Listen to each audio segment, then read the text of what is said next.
کامیاب لوگ اپنے ہونٹوں پر دو چیزیں رکھتے ہیں، خاموشی اور مسکراہٹ۔ خاموشی مسائل سے دور رہنے کے لیے اور مسکراہٹ مسائل کو حل کرنے کے لیے۔ کچھ باتوں کا جواب صرف خاموشی ہوتی ہے، اور خاموشی بہت خوبصورت جواب ہے۔ محنت اتنی خاموشی سے کرو کہ تمہاری کامیابی شور مچا دے۔ خوش رہنے کا اچھا اصول یہ بھی ہے کہ جہاں لگے کہ آپ کی جگہ نہیں، وہاں خاموشی سے خود کو الگ کر لو۔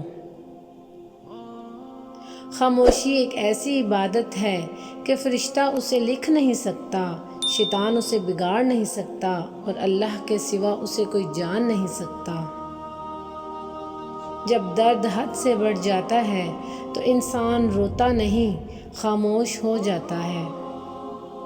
جو شخص عقل رکھتا ہے وہ اکثر خاموش رہتا ہے۔ جو انسان جتنا زیادہ خاموش رہتا ہے وہ اپنی عزت کو اتنا محفوظ رکھتا ہے۔ خاموش رہا کرو جتنا ہو سکے، اس میں نجات ہے، کیونکہ سب سے زیادہ گناہ انسان سے زبان کرواتی ہے۔ خاموشی عالم کے لیے باعث زینت اور جاہل کے لیے باعث جہالت ہے۔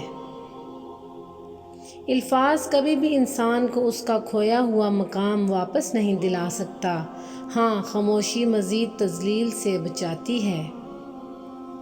شیخ سعدی رحمۃ اللہ فرماتے ہیں، میں آج تک اپنی خاموشی پر نہیں پچھتایا، جب بھی پچھتایا اپنے بولنے پر پچھتایا۔